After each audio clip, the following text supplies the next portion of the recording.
Good morning, everyone, and thank you for joining us for today's presentation, Selling Solar Plus Storage Solutions with Confidence. It's a second part series, and this one is from offer to signature. Before we begin, though, if you are experiencing any technical difficulties or problems with your sound, please notify me by typing in your question in the question section of the control panel on the right side of your screen, and go ahead and click send. And I'll look out for any technical questions that might come my way. Also, we will have a question and answer session following the presentation. You're welcome to submit your question at any point during the webinar, and we'll do our best to answer any questions after the presentation. Any questions that we're unable to get to, we'll definitely follow up with an email. There will be a brief survey that will pop up in a new window immediately following the webinar. If you could please take a couple minutes to complete it, we would really appreciate it, as it helps kind of drive the content for future webinars. And if you complete the survey, we'll also forward you a copy of this presentation. I don't see any questions coming through. I'm just going to give it just a second here. All right, so if there are no questions, I'd like to go ahead and introduce our presenters today. We've got Josh Brister, Senior Manager of Product Management, and Randy Gibson, Senior Sales Trainer. Randy and Josh, I'm going to go ahead and pass the presentation over to you. Excellent. Well, thank you, Jamie, and thanks for all of you guys out there across the country tuning in on what's hopefully a nice, beautiful Friday morning. So we're here for part two. I got my partner in crime with me, Randy Gibson. You may remember from the virtual selling webinar we did. Boy, I've got a strong sense of Corona time here, Randy. How long ago was that we did that first webinar? Oh man, that was maybe about 6 weeks ago or so. Yeah. So Corona time for me is something 6 weeks ago feels like 3 months. So yeah, happy to have you back again, Randy. And we're following up on part one of our selling of solar plus storage webinar series. And let's take a moment and talk about kind of why we're here, how we got here, and what we want to cover today. So really feels like we're at a crossroads with solar plus storage, that we're heading towards the mainstream. I think a lot of you guys are getting more comfortable with the concept and the idea. And right as we're starting to build some traction, we get COVID. And obviously most of you guys aren't out in person, selling in living rooms and kitchen tables across the country. So how do we recapture that momentum? How do we make, how do we get the volume up, if you will, on solar plus storage sales? And, for me, the big crux here is we've got to get past this, kind of back and forth of what will it do and how much will it cost? And, that back and forth is it's an obstacle when you're in person with the customer at the table, and it's almost impassable when you're on the phone and you're on a Zoom call trying to explain the value of storage. So in order to get around that, we've really just got to define the standard offer. Once we've defined the standard offer, we can put together our sales and marketing practices to really speak to that and work with certainty and speak with confidence on the phone. So part one of what we did last week was working through with Brad Bassett, our senior application engineer, working through a framework for deciding what's going to be the best offers to lead with in your markets. And really, this may not feel like a profound difference, but let me tell you, when you start with a defined offer and you know what you can lead with, gives you more confidence to sell. Makes it more clear to your customer, what it is they're proposing and making a purchase decision on, and just leads to a more sound and sticky sales process. Imagine if you will, you're in the market for a new or a used car, and you're not sure what you want. You have never bought a car before, and instead of the salesperson asking some framing questions and then leading with, hey, you know what? You sound like the right fit for an Accord. Instead of that, imagine you went to the lot, you said, I need a car, I think. I don't really know much about driving. And the salesperson, basically starts designing a car for you from scratch. you're going to lose patience with that process. It's going to feel like they've never sold cars before.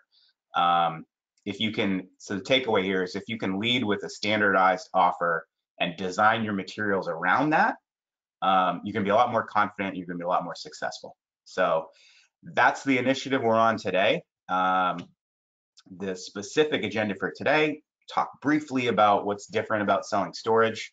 And then we're just going to get into the kind of nuts and bolts of the process. So let's review the process. Let's talk about the big steps. Then we'll walk through, what those steps look like and what your thinking should be. Qualification, positioning, setting expectations, a step that we're calling recommend and ask for the business, and then we'll have some time for Q&A. And I'll say at this point that this webinar today is a lot less about giving you the right answers to use in your pitches, and it's a lot more about thinking about how to ask the right questions and how to design the right process and collateral to get whoever it is that's doing these calls on the phone for your organization, to get whoever that is more confident and more efficient in the opportunities that they've got in front of them. So let's get into it. What's different about selling solar plus storage? Let's take a moment and just examine our grid-tied solar world. Sizing is really going to be driven by what fits, how much is the customer trying to offset, and what can they afford. And it's a lot easier to do an apples to apples comparison across grid-tied systems. Your homeowner is maybe going to have to evaluate some different products or some different system sizes, but for the most part, this is a mature market, and we've got these boiled down to dollars per watt. Solar plus storage it's just more complicated, it's more expensive, it's more difficult to explain, and there's a lot more variety on the products and the solutions that can be brought to bear, and that makes it a lot harder to evaluate different quotes. So the sizing is really going to be dependent on what's the use case. Is it daily cycling? Is there backup needs, or is it just a self-consumption kind of machine? The pricing and the materials and what your customers are evaluating is really going to come from a lot of different types of companies now. They're probably familiar with the Tesla offer. There's people in this space that got into it from a legacy of off-grid or backup. There's DIY solutions out there. There's people on YouTube pitching DIY kits that show up and the homeowner watches a YouTube video and starts wiring, which for me as a professional makes me a little scared that some of these folks are probably my neighbors and maybe not the soundest of electricians. And then the pricing is complicated. How much backup's included? How does a homeowner think about different options for whole home versus partial home backup? It's not clear. It's kind of the wild west right now in terms of what homeowners are evaluating and what they're being marketed. So yeah, it's difficult. Your customers are going to have a lot of different choices to evaluate and a lot of misinformation to sift through. And that's part of why we're here, is to help you kind of cut through the noise and put together an offer and positioning and messaging that will cut through that and really just make it clear to the homeowner what it is that we think they need, why we think that product is a good fit, and how do they move forward. So we're going to take a moment here and talk about process. And Randy and I, as we put this together, we kind of came up with some simplified process steps that we think could be a good fit for just about any business. I will almost always say with process flows that your mileage may vary, and your process should be an outcome of your business model, meaning what are you set up to do, and how much of what you do is in-house versus working with contractors and rep agencies, etc. So this is a hypothetical process Randy and I worked up, and Randy, it feels like the big takeaway here for me is something you commented on to me earlier this week, which is the process on the left really is interactive with the process on the right. Yeah, absolutely. I think one of the things that we all have to kind of keep in mind in this is that the conversations that we have during the lead acquisition, the qualification, the positioning, so on and so forth, that's an opportunity for us to set the right expectations during those initial contacts with the homeowner, and trusting that the sales consultant there on the right-hand side of the screen is going to be able to truly own the process and provide the customer with the right answers.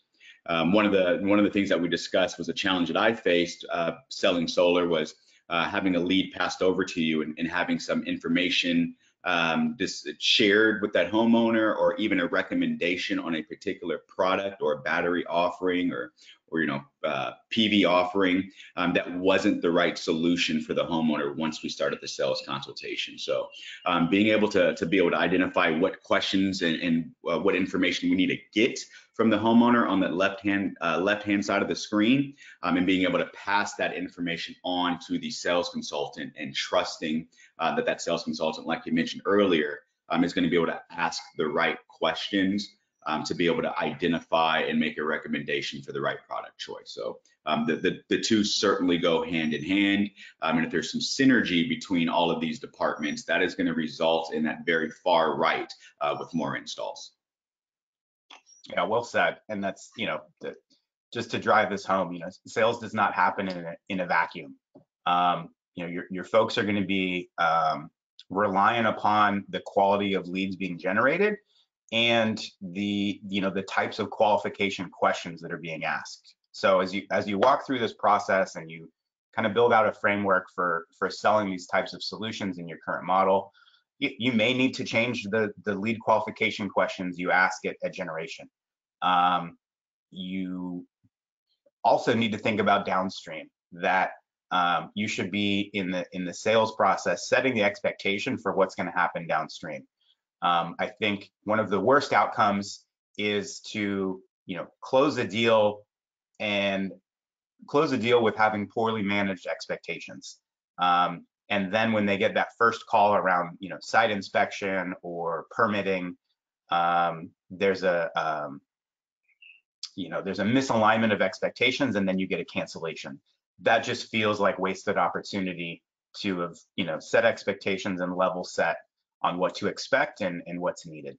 So yeah, the process will always be something we come back to, that it's got to be holistic and it's got to make sense. And this is the polar opposite of a throw it over the fence kind of solution.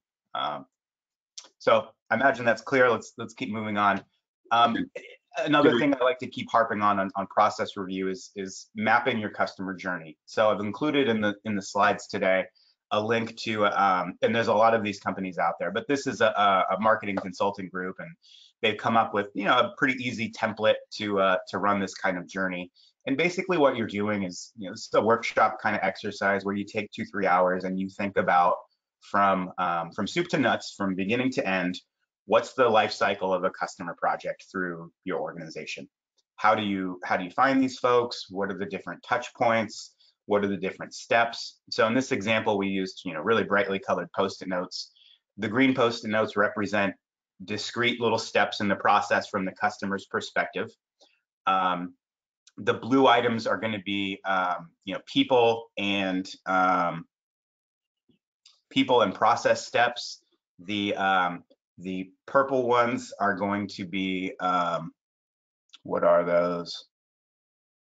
Feelings and emotions. And then as we've gone through and it's probably going to be really hard to see for you guys out there, the green and yellow and red dots that we're putting on these little Post-it note stickers are basically impact moments. A green impact moment meaning something where we can really add value to the customer and make this a more productive and better feeling journey.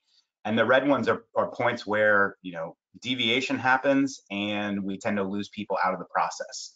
So this feels really arts and craftsy and kind of juvenile, and I think I've gone through this a couple times and I've had people say, oh, we already know this, and it's really clear. We just we talk to the customer, we give them a quote, and then we sell them. When you break it out into these discrete steps, you hopefully find some opportunity to make things better. The biggest takeaways for us when we did this are the ones outlined in the bright orange stickies with number 1, number 2, number 3. And those are basically just spots where we identified if we had better documentation or we had better level set expectations with customers, we would see a higher flow through and attach rate. So this is really important as you think through your solar plus storage process, because it identifies handoffs between people where you've got to set expectations about what the next person is going to deliver.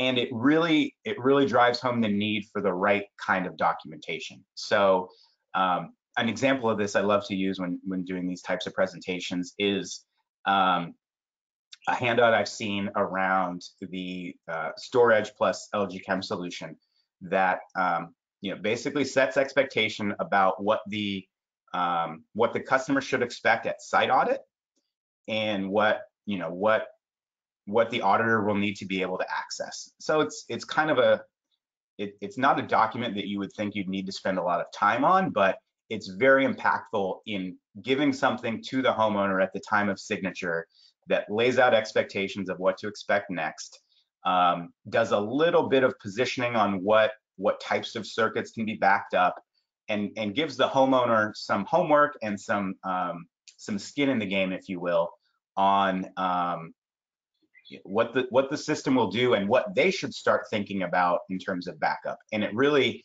I think if we were to do one of these for solar plus storage, one of the biggest impact points that we would see is, hey, I thought the system was going to be able to back up XYZ, but now that it's installed, it turns out it can only do ABC.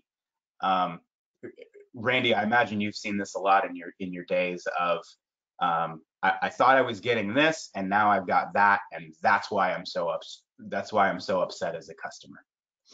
Yeah, absolutely. I mean, being able to map out the journey like this and just being able to truly understand each part of the process. And I like that you called out those purple ones talking about the emotions, because this is an emotional sell for the homeowner. So being able to identify those steps of the process that could potentially be roadblocks, and understanding how to best manage them.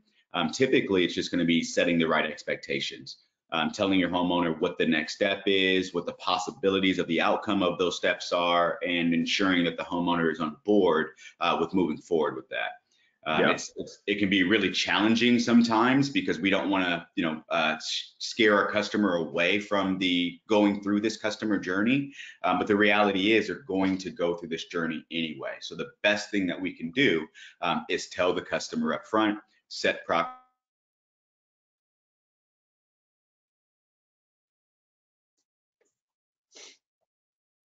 I think we may have lost Randy for a moment here, but yeah, setting expectations is a really critical part of this. And unlike our traditional grid-tied solar storage journey, the expectations are really going to be different, almost homeowner by homeowner, and depending upon which offer we're positioning in front of them. So the tried and true rules about grid-tied solar, that it won't work when the lights are out, it won't work when the grid is down, you won't have any available power at night. Obviously, those are completely different with storage, but the answers to those questions are really going to depend on what the offer is. So are you selling them which of the good, better, best are you selling? The best offer may have, a completely different use case and capability than, your entry level offer. So that's, kind of goes back to the importance of laying out a standardized offer so that you can make absolutely sure you're setting those backup expectations with the customer at the time you're discussing the offer. We're going to jump now into the process steps themselves. And again, this is not to say that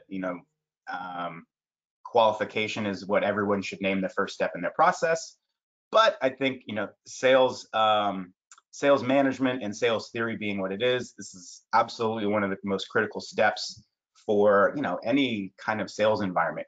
How do you qualify the customer? How do you make sure that A, they're a fit for what you're selling overall, and B, how do you put them in? How do you match them to the right kind of offer? I listen to a lot of NFL podcasts, and one of the unique little rabbit holes I like to get down is the NFL draft.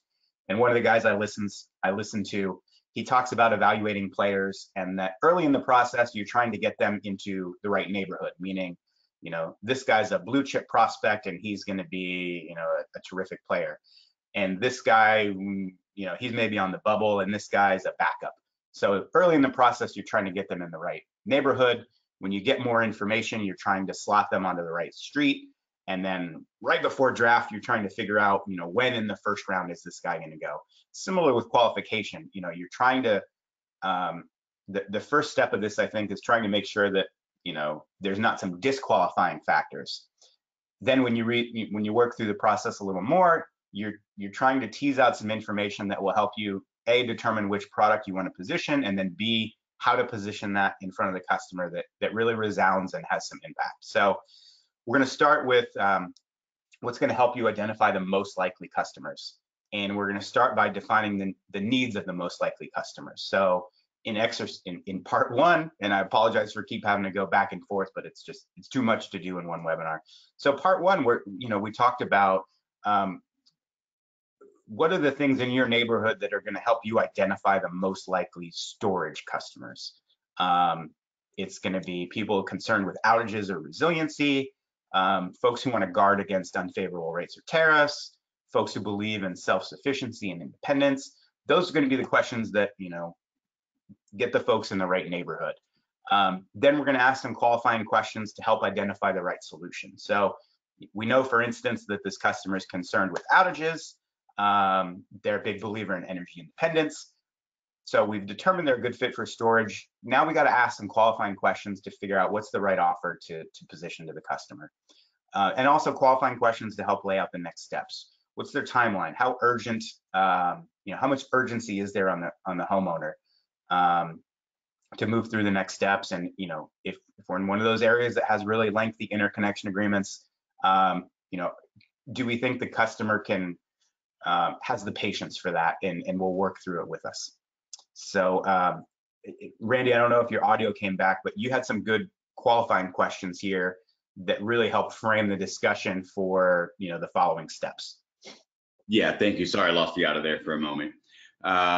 Yeah, one of the things I kind of wanted to add in there too around just asking some of these qualifying questions for the homeowner is you mentioned earlier around, you know, some of the things that are going on in the world right now with COVID and how unexpected that was for homeowners. So when we're trying to draw out these emotions and qualify the homeowner, one best practice may simply be just to lead with the battery. So rather than trying to identify and ask the questions of whether or not the battery is going to be a good choice, let's make the assumption that we know homeowners are going to want the battery. And we're going to ask them questions to confirm that this is the right product choice for them. It's much easier to take the battery out of your proposal than it is to add it in. So that's one thing to take into consideration. And then when you're asking some of the qualifying questions, if we're going to make this relevant to today, you can even ask the homeowner something as simple as, Mr. Homeowner, if you had solar on your house today during these times, what benefits would you be receiving? You know, you can ask the same question for battery. Let's assume if you had a battery right now in your home during COVID and your entire family's home, what would be the benefits of you having that battery? And allow the customer to respond, because whatever those responses that they're going to give you, you can utilize that to justify why the battery may be a benefit for them in the future, or allow the homeowner to provide you with some of those answers to those questions. So being able to really position yourself, asking those good qualifying questions, you know, how are they going to handle, you know, scenarios like this in the future? How are they going to handle future blackouts if they're in a market like that? How are they prepared for rates changing down the road? How are they currently using their power? Would they like to be able to produce more power, store power on their home? Being able to open some questions up like that and draw in some of the benefits of the battery, not only now, because we know one of the things with batteries, it's not always going to be about the savings. It's not always going to provide the homeowner the highest savings on their monthly bill, but that is not the reason for the battery. So when we're asking these qualifying questions, moving the framing of the questions from savings to the value that the homeowner is going to get, the peace of mind it's going to provide them for the duration of their agreement, what would be the questions I would probably want to focus on when going to the qualification, the needs analysis, or the discovery stage of your consultation. So that's a really impactful you know, point you make there, Randy, around assume start with the presumption that the customer is interested in storage, and then if not, if they kind of disqualify themselves based on their answers, you can still move forward with a solar only sale. Yep. That's, I think, going to be a pretty impactful paradigm shift for most of us, and it makes a lot of sense based on what we're all going through, and I think it's just good. It's good, sales practice, I think. It reminds me again of a car anecdote where my wife and I were in the market for an SUV a few years ago, and we go to this dealership and we know that we're interested in this certain model, and the first actual car on site that we look at is, of course, the loaded out platinum level trim model, and it's hard once you've experienced that, it's hard to go back to the base or the mid-grade model, and it sounds like similar kind of positioning tactics from that salesperson to kind of what we're recommending here, that once you get the person in that frame of mind and you start demonstrating value, it's hard to kind of walk that back and think about a solar only sale. Yeah, that's a really good analogy too, because it does really play into this particular product offering. So, kind of playing with your example there and your analogy, once you drive off the lot, if you did get the less expensive car, for those first few moments, you feel pretty good. You feel like you made the right decision. You saved yourself a little bit of cash or whatever the scenario might have been. But ask yourself 3 months down the road, 6 months down the road, or 2 years down the road with solar, did you still make the right decision? And if we can have that mind frame and have the confidence to ask our homeowners that, Mr. Customer, 2 years from now, would you feel like you would have been happier going with this product offering or this product offering? And then the most important question after that is why, right? Why did you feel like this is the right option for you down the road, not just today, but thinking down the road? Because solar is not just about providing you an in-the-moment gratification. The advantage of solar and the advantage of solar with storage is giving customers the ability to control their power for the foreseeable future. So we have to be asking questions about our homeowner, not just about what they need in the present, but being able to identify potential needs for this homeowner a year, 2, 5, 10 down the road. And if we can kind of frame our questions and our qualification questions around that and the conversation around that, that can help us steer away so much from being focused on the initial dollar value or the cost or the savings, and allow the homeowner to actually see the value and the long-term benefits of the product offering, and choosing to do the fully loaded package today, versus a partial solution today just to save a few dollars on their bill. Mm-hmm. That's a good point. So, Randy, last couple of things on this slide here. I wrote a few, questions here to stimulate some conversation. What are your thoughts on using, broad and open-ended questions here versus leading and very specific questions in the qualification phase? There are benefits to both questions. But when you ask like a leading question, typically a leading question means you already know what the response is going to be. Trying to get the customer to give you the response that you're looking for, which might make you feel good and make you feel like you got the right answer, but the customer didn't truly have an opportunity to express their full response if you're using just leading questions. But there absolutely is value in those, just getting some yeses from the homeowner. Mm-hmm. If you're working with those broader and those specific questions, that's where I really live in during my needs analysis, those open-ended broad questions.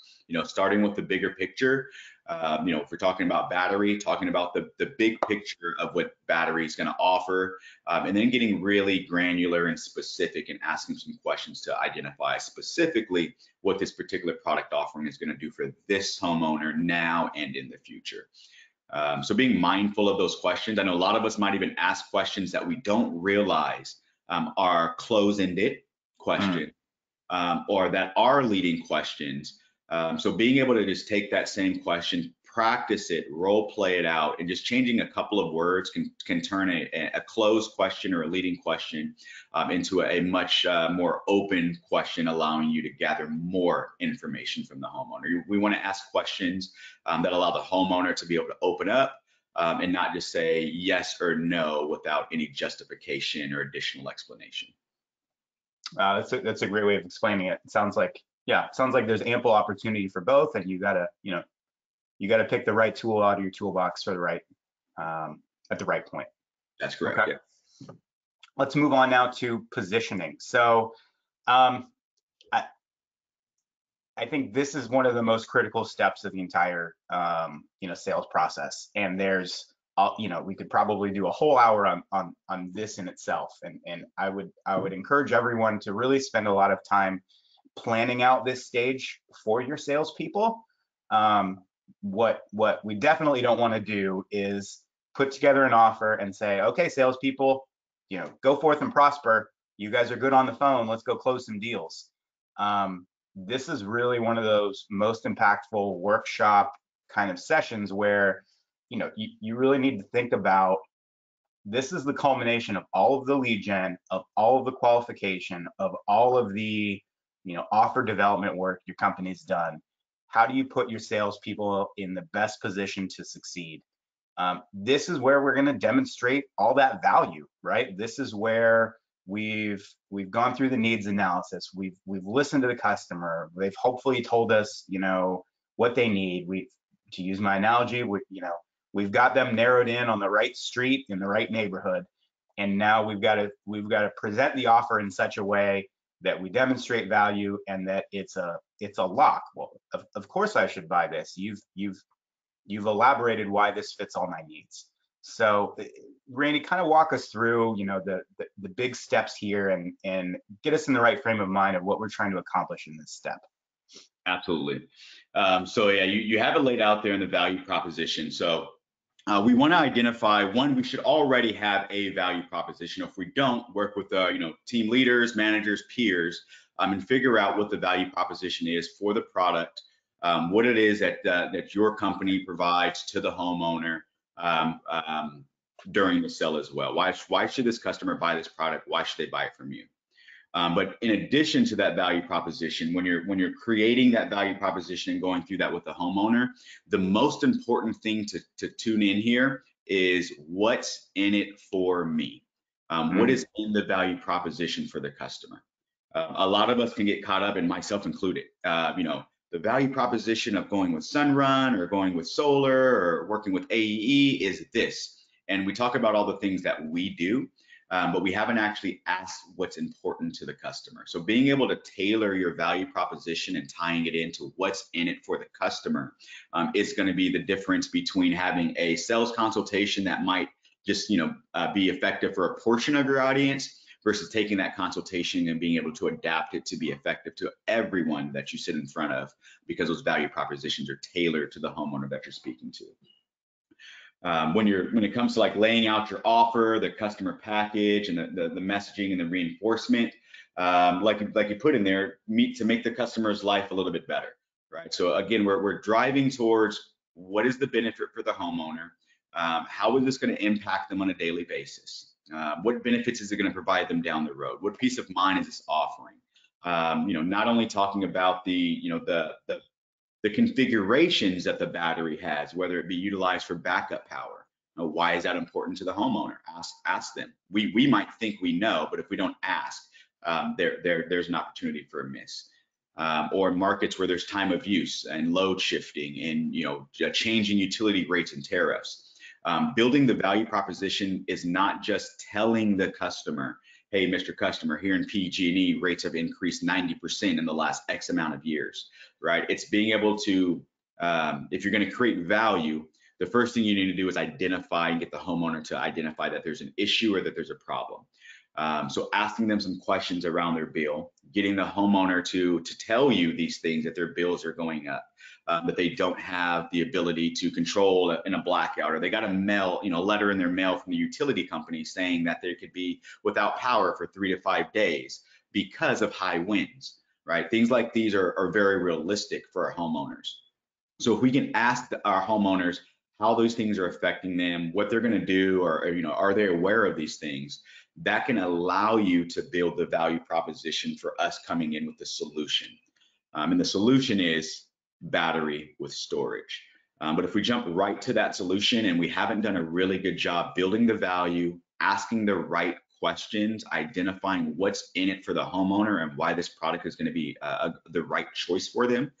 In the next steps that we're talking about, making the recommendation and the asking for the business, if we skip these steps, it's going to make that last step really, really challenging. So this is definitely a place to spend a little bit of time. You said the magic B word there, Randy, benefit. I think as I've definitely been guilty of this in the past. I get so wrapped up in the features of a product that, it'll give you 10 kilowatt hours of backup, that it's really easy to kind of forget that most people you're going to talk to, most homeowners have no idea what that means. Yeah. And that it's only when you frame a feature with a customer impact on their daily lives that it becomes a benefit. So 10 kilowatt hours of storage, that's clearly a feature. That's a data sheet number that really has no meaning for your average homeowner. But when you structure that benefit or that feature in terms of what it means and what the value is to the homeowner, you might have something that says, this is gonna provide backup for your fridge for 4 hours when all of your neighbors are gonna be throwing their meat and their ice cream out, or you're gonna be able to run a microwave and TV and lights when nobody else has power. Putting it in terms of concrete terms, and this goes back to qualification. When we ask those questions around what do you think a blackout would look like for you and your family, you're getting the exact material you need in the positioning stage to demonstrate why this is going to be a value. So if they told you in the qualification step that, man, I'm really concerned those blackouts, like, we're gonna have to go hang out at my mother-in-law's house for 3 days, and I don't really enjoy doing that. You bring that up in positioning. This is going to allow you to remain in your home and weather those blackouts, and be comfortable and maintain your status quo. This is where we kind of tie all that back together in benefits and not features. Yeah, that's a really good call out there, Josh. And even to add to that, I would ask the homeowner, once you've kind of done all those things and you've asked them those questions about, hey, if you have to move to a family member's house or something of that nature, just ask them, like, how would that make you feel, right? Mm-hmm. If something like that were to happen, Mr. Homeowner, and you had to leave your house, how would that make you feel? How would that affect your family? How would that affect your day-to-day? If we had a solution where that didn't happen, would that be something you're open to? Or if you're looking at an image and it just shows an image, or you're talking about batteries, Mr. Homeowner, if everyone on your street does not have power in a blackout and you're the only house that has power, how would that make you feel?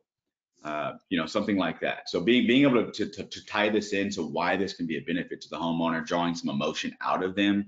Again, this can take this from being a complicated dollars and cents kind of sale to, man, this is something I really need to protect myself and my family, and I see the benefit for me personally why this product is going to be a good choice. Exactly. And there's one of my adages I like to draw upon is that most homeowners, and I think most decision makers, will tend to decide emotionally and then try to justify rationally. Absolutely. So if you kind of build the case for them emotionally, you can help them then, after that, build the case, objectively, and really kind of validate their decision. So let's talk a little bit about what kinds of things your teams are going to need for the positioning stage. So I've got here on the right a marketing framework I like to use, and this is the Rogers framework for adoption. So these are 5 questions that this researcher kind of put together as dimensions or as a paradigm for trying to identify how difficult a sale is going to be on a new technology. So 5 questions you can ask about what it is you're selling or offering. And the answers to those questions will kind of tell you how hard this is going to be for a customer to conceptualize. So relative advantage, is it better than what it replaces? Compatibility, does it fit in with what the customer is already using outside of this solution space? Complexity, how difficult is it to grasp? Observability, and I think this is one that kind of gets glossed over, like how apparent or obvious is it? if, let's use Tesla for example. Those automobiles are everywhere. People have seen them now. It's no longer ethereal. It's concrete because they've seen it. Storage is a lot harder. People aren't typically poking around their neighbors and their friends' garages to see who has solar and who doesn't. I'm in the industry, so I look, but most people, this is not something that's easily observed. That's why things like screenshots from apps and monitoring and references and referrals are so impactful, that you take something that's ethereal and poorly understood and you make it more concrete by showing, we did this for your neighbor 2 courts over, or this guy across town, we just finished his install last week, here's what it looks like. You need to make it more concrete and real for the customer. And then the last dimension here, trialability. How easily can it be tested or tried? There's a reason the big consumer product groups send you samples of things in the mail. Well, I guess they used to send you samples of things in the mail or coupons. They know that once you've tried it and at least had a sample of something, it's a lot easier to get the second purchase going. We're probably not in the market of giving out trial storage systems, so we've got to make it easier for them to experience, and that's why things like apps are so important. Granted, it's harder to do that in a virtual setting now, but to the extent you can show that here's what the monitoring looks like, and I can scroll through and I can see what I generated today. I can dial up some different settings if I know that I've got people coming over or what have you. We got to figure out how to make it real. So in this documentation stage, what we're trying to do is broadly define the offer and the clear benefit to the homeowner. That's why, again, the stage one of defining the offer is so important. If you don't have a defined offer, how are you going to come up with marketing collateral? Without a defined offer, your collateral is going to be so broad that it's really not going to have any meaning. If you can't be specific in your collateral about what the system will do and won't do, you're making it almost impossible for your salespeople. So let's use messaging that speaks to customers' anticipated needs.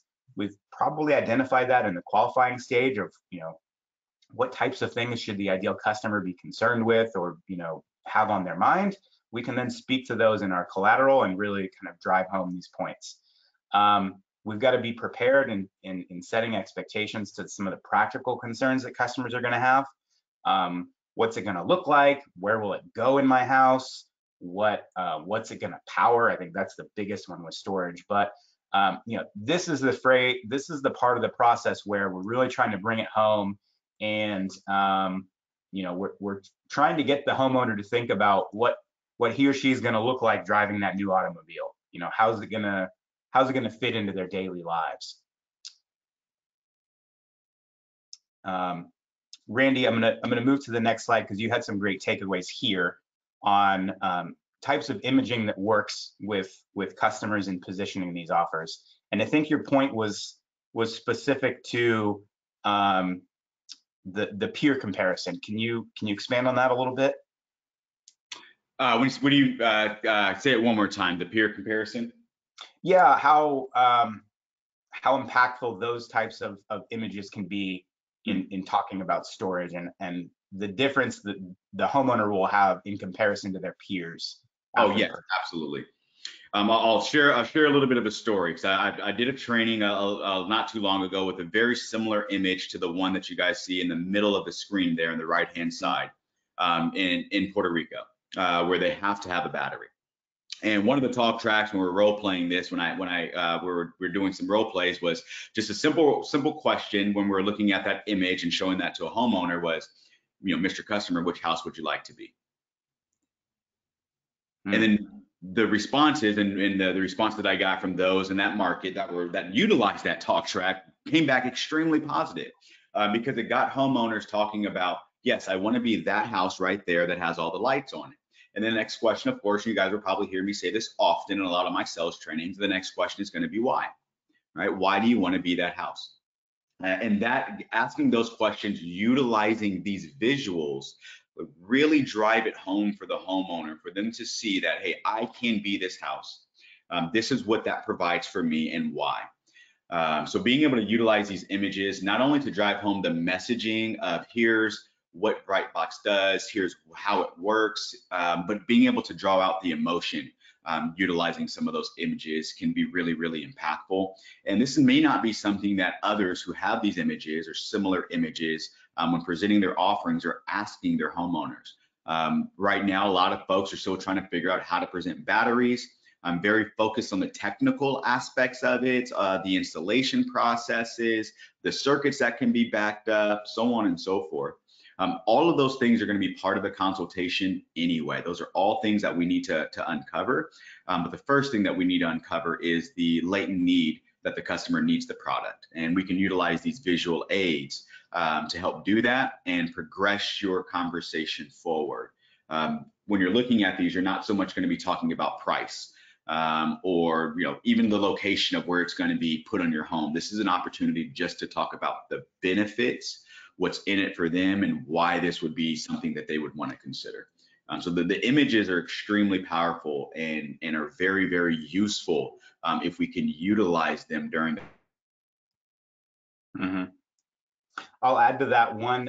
There's a local installer here in the Sacramento Valley who's unfortunately they're using it to position generator sales, but it's a radio spot, and it's a little gimmicky, but basically the entirety of the radio spot is the Smith family in town has a generator, and in the time of rolling blackouts, all of their neighbors want to come hang out at the Smith family, and they try to insert a little humor by having like the nosy neighbor that no one likes coming over, and then they pretend that the lights are out. But really what they're doing across this radio medium is trying to demonstrate what it would be like to be the only house on the block with power, and what a position of, pun intended, what a position of power that is, to have the independence and not be concerned with the blackouts or the intermittency of the grid, and really kind of trying to position the homeowner in that frame of mind of what that would be like. So very, very powerful stuff there. Let's keep rolling here because we're in typical Josh Brister webinar fashion. We're a little behind schedule.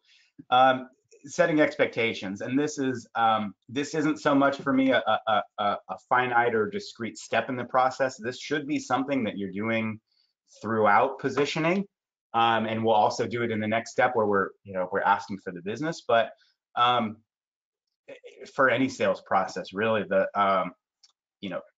the determinant of the long-term customer satisfaction and the likelihood of them recommending to their peers really goes down to setting the right expectations of what the process is going to be like, what the system's going to do for you, how your life is going to be different. And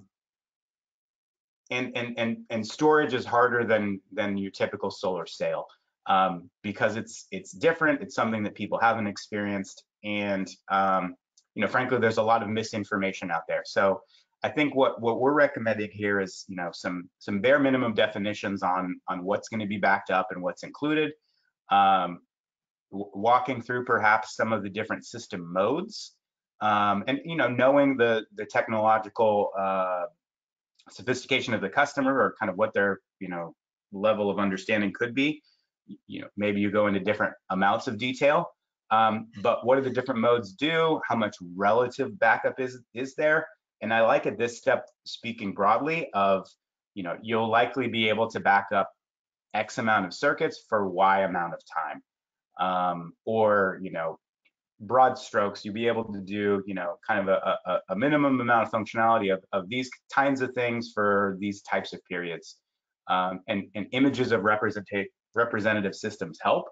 How else, Randy, are you setting expectations specifically around storage and what to expect and what's kind of pipe dream?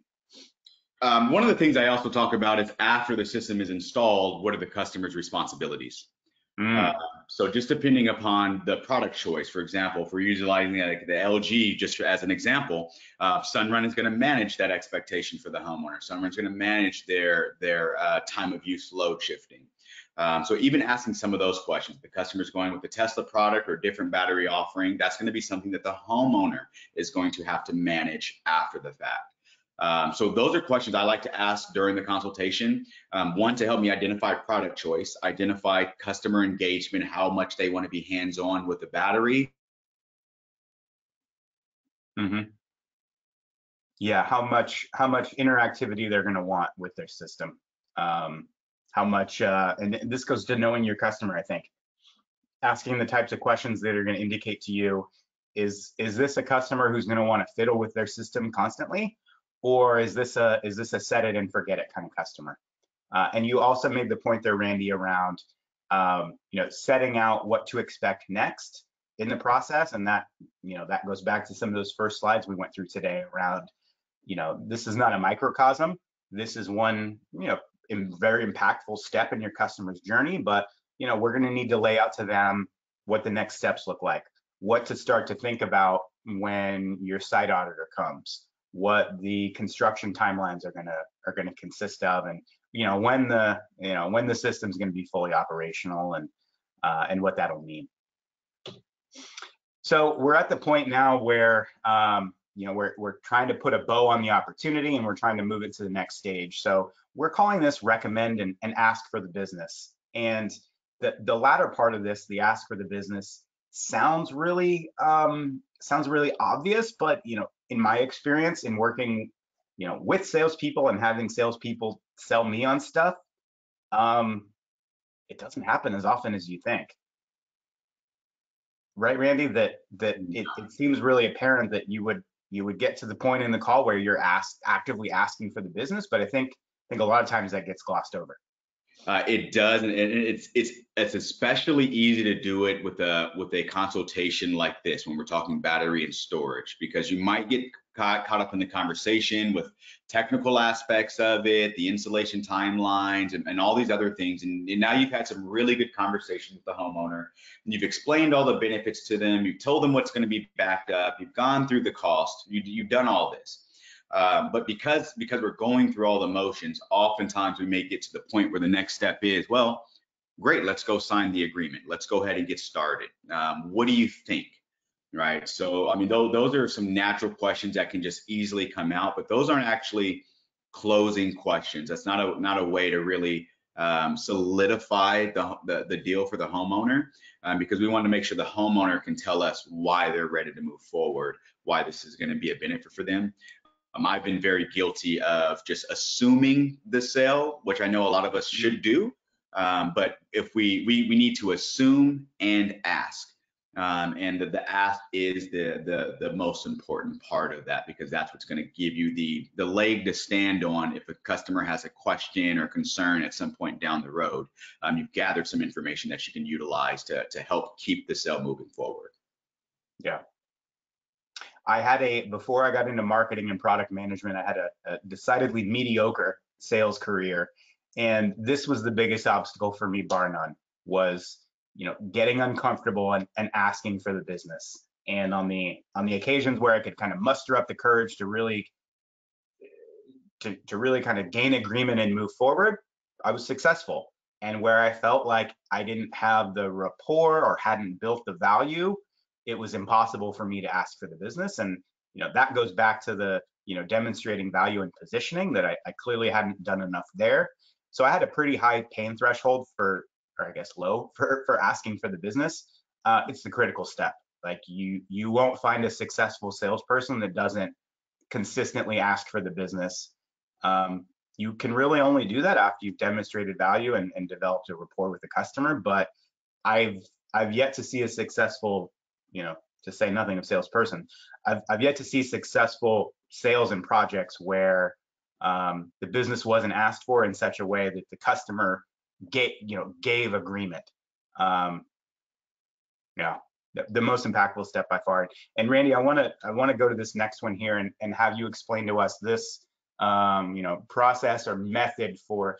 I'm not super excited about the term close because I think it's got a lot of negative connotations. Sure. I really start to think about this now about gaining agreement, but you've got a great kind of 3-question process here. Can you walk us through it? Yep, absolutely. And this kind of circles back to the beginning when we talked about the open-ended and closed-ended questions. And I mentioned that there's value to both. So you can see in the very first question, the first question is designed to be a leading or a closed question. It's designed to get the customer to simply give me a yes or a no. But the following two are very open-ended questions where I can draw some emotion out of the homeowner. So when you're going through the presentation, these are the three questions that I ask every single customer, regardless of product choice. And this is the same questions I asked in solar, and these are the same questions I asked when I was doing remodels for customers' bathrooms. The questions work in virtually any sales cycle. And my questions were, after presenting the solution and going through the benefits, Mr. Customer, this is what you get, so on and so forth. Josh, can you see how this can be a benefit? Can you see how this solution will benefit you and your family? And then I get a yes or I get a no. And then the second question, assuming it's a yes, can you tell me why? And that's where you're going to get a lot of the magic that happens, because now after the last 30 minutes or 45 minutes of you explaining and going back and forth with the homeowner is now given an opportunity to tell you in their own words and regurgitate the information that they just heard to tell you why this is a benefit for them. And then the third question, again, is the most important question, I believe, is can you see any reason why this would not work for you? Right? I want to give my homeowner an opportunity right now to tell me what's holding them back, or if there's something that's going to be an issue down the road. And if I get a response that says, Randy, yeah, the only thing that wouldn't work for me is I'm not sure about this. What about the warranties? What about the 4 circuits, or whatever the case might be? That gives me an opportunity to then go back and say, hey, Josh, that's a great question. Let me go back and clarify that for you. Answer the question, and then I go right back to question number 1. Great, now that we've answered that, Josh, can you see how this can be a benefit for you? And then right back to question 2, and right back to question 3 until I get a yes. Yes, Randy, there's no other reason why this wouldn't work for me.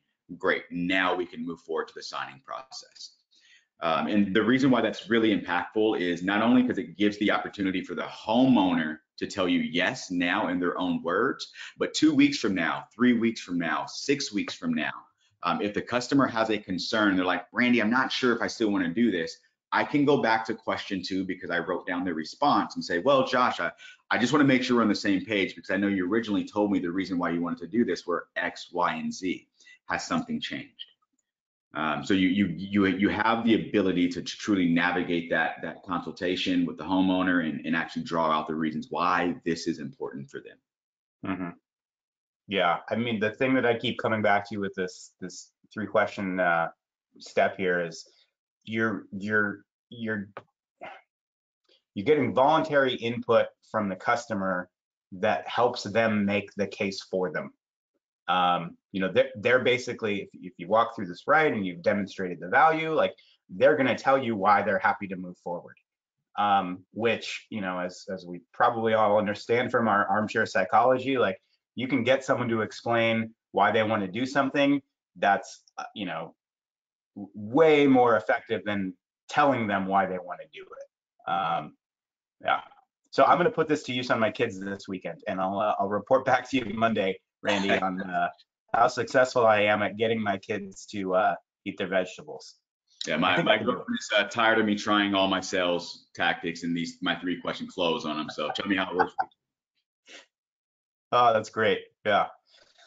So yeah, I think a great effective tactic here for gaining agreement. And we're not in the business of just getting people to sign and then hoping for the best. Like, I don't think it does anybody any good to get a signature when the customer's really not committed. That's just going to lead to a lot of work for a lot of other people downstream, going back to our process discussion. So, when we get a signature, we should expect that will flow through to an install, and not that we're going to let people off the hook, or that, we're walking them down the path and giving them, there should want to be agreement, and this shouldn't be a high pressure, sign and then we'll figure it out later. So that's why I really like the process here of getting input from the customer, you're getting their agreement in their words about why it's a good fit. And if it's not a fit, it's not a fit. You know, that's not their, one of my takeaways from my, again, mediocre sales career is, you know, a decent outcome sometimes is to lose quickly. A terrible outcome is to lose slowly and agonizingly. You know, if we've gone through the qualification and the positioning and we just, you know, we can't get the homeowner or the customer to recognize the value, or if they're just not a qualifying fit, that's okay. You know, hopefully, and Randy, your point about leading with the battery and then working back to maybe a solar only offer is they might still be a fit for just a grid tied solar system.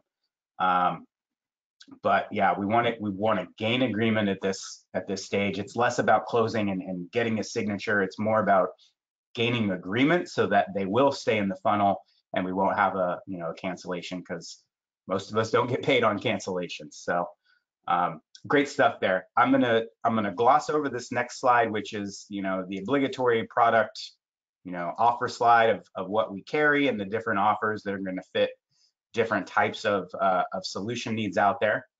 I'd be remiss if we didn't have this in here somewhere, that we are in fact a product wholesaler and we have lots of different storage products for you. We haven't talked a lot about product today, but it's always in the back of my mind. And we're going to open it up for some questions. So I've got here nice system from our friend Stuart at Carolina Mountain Solar, and I think he called this system in the sun. So nice roof mount project. I've been trying to work more system projects into my webinars lately, as I've been sheltered in place at home, and you know, the scenery out my window doesn't change nearly often enough. So I'm trying to spruce things up with some nice system images from our customers. At this point, Jamie, I think we're ready for some questions. We're about at time, but I've got a few minutes if we've got any that have come in. Yeah, absolutely. Thank you, Josh, and thank you, Randy. Great information there. So yeah, there's a few questions have come in, and if anyone else has a question, please go ahead and submit it through the question section located on your control panel, and we'll try to answer as many as possible. And if we don't get to them, we'll follow up with an email. I've got one that came through. How do you give the sense of urgency without being pushy? I've got my thoughts on this, Randy, but I think you're probably in a better position to answer this. Sure, I'll be glad to take that one. So sense of urgency, there's a variety of ways you can do that. One is, don't worry. You don't have to worry about trying to come off as being pushy, because we're really just asking questions to customers out of concern. So if we can ask, you know, kind of approach it in that mind frame, that we're asking these questions out of concern for the customer and getting them the right product, that might make us feel a little bit more comfortable asking some of these urgency questions. But for me, one of the things I would talk about is just talking about what's going on right now, right? The homeowners are reaching out to us right now, or wherever that lead may have came from. Mr. Customer, why now, right? Just simply asking them that question. Have you looked into this in the past? Why are you looking to this now? You know, with the things that are going on right now, with you know, everyone being in home, are you using more power? How is that affecting you? How does that affect your bill? What does that affect? How does that affect your family? If there's a blackout or a brownout, how does that affect you? Asking those emotional questions can help you create the sense of urgency, because now the problem is not just around the homeowner and it's everywhere else. You kind of brought it home, and you've identified that there is a problem or there is a concern for the homeowner, and we have a solution. Doing a bill review with the homeowner, getting them to understand how much they're actually paying for their power, how much they paid in previous years, how much they will pay in the future. Those are all ways to create urgency. And if you do those really effectively, and the homeowner understands that their bill is going to continue to rise, that's another way to create urgency, because we can come in with a solution to prevent that from happening. So those are some suggestions that I can kind of lay out on the urgency side of it. Great, yeah, thanks a lot. And I love it when our own customers kind of chime in and help with an answer. Mark Smith just chimed in and said, don't forget to mention that federal solar credits are now dropping every year. Nailed it. That's exactly. And then I've got another great question that came in. How do you handle the disappointment that a customer can get due to their unrealistic expectations? Like when you're talking to them early in the conversation and they were expecting that their entire house could run off of a battery, and now they're learning that it's only a few circuits. Man, Mr. Customer, I'm very glad that you brought those concerns up. Because I want to make sure before we move forward that I can actually tell you exactly how this works, and make sure that you're comfortable with the decision to move forward. You might have received X, Y, and Z information, but before we enter into an agreement, would you allow me to explain what the benefits are and how this actually would work for you in your home? Right. My approach to that is something very similar to that. It's, Mr. Customer, those expectations might be super unrealistic, but I understand you're not the only one that's had those expectations. That's actually exactly why I'm at your house or why we're on the phone. And so allow me to give you the opportunity to give you all that information so you can make an accurate decision. Like, do you mind if we go through a couple of steps? I'm going to ask you some questions. I'll run you through some of the options that you have. And at the end of this consultation, I hope that you're a little bit more educated and you're going to have the ability to decide if this is a good fit for you. Does that sound fair? Right, so that's kind of a talk track along my lines like that, and that's also where that 3-question close is going to come in. So if the customer had some unrealistic expectations, you've done a really good job doing your needs analysis and redefining those expectations for the homeowner, and then you've asked them that 3-question close. You've now given the homeowner an opportunity to come back to you and say, hey, you know what, Randy, I can see why this will work for me. Even though I thought it was going to power my entire home, I now understand that it is going to do this for me, and that will work. So that's kind of the way I might handle that. But that's an opportunity for me to differentiate myself from my competition, because maybe some of my competitors are just going to roll with that information and not do a really good job fully educating the homeowner. And that's where I'm going to show some value in why that customer wants to work with me and my company, because I'm going to give them the accurate information, even if it's something that they don't want to hear. Yeah, great advice. Well said. I've got a couple more here, and then we've got from Jeffrey. How do you handle customers whose only focus is how much will this cost me? That's a good question. When you say how much this is going to cost you, tell me what you mean. All right, that'll be my question to my homeowner. And then where I'm going with that is, Mr. Customer, are you talking about how much it's going to cost you today? Like, are you talking about your $30,000 out-of-pocket cost right now? Or are you talking about your $150 monthly payment right now? What about how much is it going to cost you down the road? Right? Are you concerned about the maintenance, the monitoring, the warranties, replacing the batteries? Have you calculated in the cost of doing any of those things? If you haven't, let me talk to you about this program. Let me introduce what I can do for you right now. If they're truly only focused on cost and they're just like, hey man, I just want the number, I want the cheapest. I'm very open with my homeowners. I've never been the low cost leader. I don't necessarily want to work for the low cost leader either. I want to be able to tell my homeowner, hey, there's absolutely going to be a cheaper way and a cheaper product. You can get this less expensive from somewhere else. But if we're talking about just the cost, let me also talk about the value that you're going to get along with it. All right. Those I would try to navigate my conversation that way with the homeowner, and understanding, for this dollar figure, what are your expectations? What do you want to get out of that? And then being able to kind of build that into the, bringing the homeowner back to reality. But if they're just simply focused on cost, like I think Josh mentioned it earlier, right? We don't have the right product for every homeowner. And if that homeowner wants to DIY something or YouTube something, that's an option up to them, but we're going to provide them a solution that's going to be backed and warranted and so on and so forth for the foreseeable future. Yeah. Awesome. I got one more coming through. If a customer seems interested but is not ready to sign up today, what's the best practices usually for following up? Timeline and approach? Good question. The very first thing I'm going to find out is why they're not committed to moving forward today. What is holding them back? And in that 3-question close, that is exactly why we have the 3rd question. Why would this not work for you? right? That we have to ask that third question, because when the customer asks you that, that's when they're going to tell you, you know what, Randy, I'm not ready to do this right now. And if they're not ready to do this right now, typically that means there's a piece of information that we missed. There is a question that we did not answer, or the homeowner's looking for something else that we just simply could not provide. So by asking that third question, it allows you to kind of uncover that, dig into it, and then try to figure out if you can provide the solution for the homeowner. If all of that has happened and the homeowner's still not ready to move forward or make a commitment, my best practices for following up is to follow up with that homeowner within the next 24 to 48 hours. And identify what question that they need. Mr. Homeowner, I understand you just might need to sleep on this for another day or review the agreement. How about I call you back tomorrow at 5 or Tuesday at 6? I do not push those appointments out for a week. I do not allow my homeowners to tell me, hey, Randy, just call me back some other time. Like, we are going to schedule a committed time for me to follow up, because my time is just as valuable as yours, Mr. Homeowner. I don't have the time in the day to just randomly call you at miscellaneous points in the day and eventually catch you.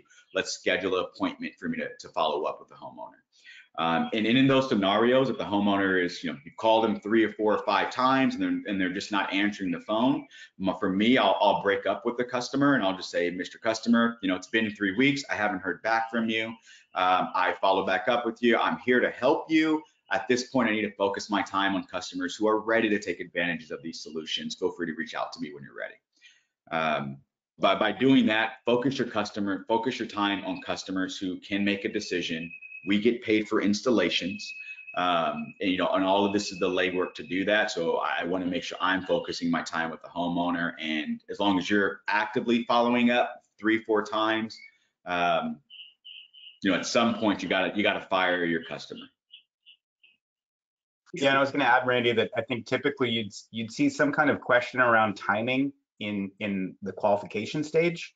So we would be asking a question around, like, are you looking to do this? And sometimes even this is a question in the lead generation, like, what's your timeline? Is this an ASAP kind of project, or is there looking out 3 to 6 months? Or you can ask questions to get customers to kind of tell you what they're thinking on timing.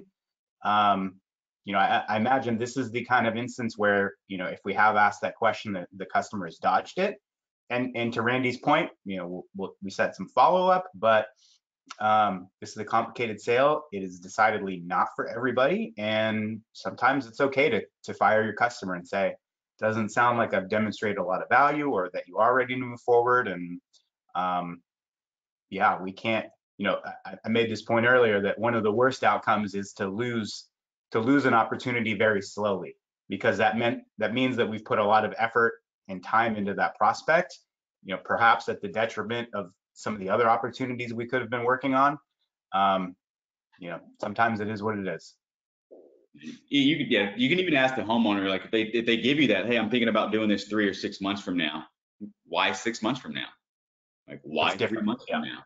Like, I love the why questions. I ask them a lot, and they give you a lot of information. Some of it can be uncomfortable to ask those questions, but they need to be asked, right? And if you can tell the homeowner, Mr. Customer, what's different 3 months from now from present day? Someone mentioned earlier the ITC tax credit being reduced, right? If you can get the homeowner to give you those reasons, you now can come back and say, hey, Mr. Customer, here's why we need to do this today, and insert that value proposition for the homeowner.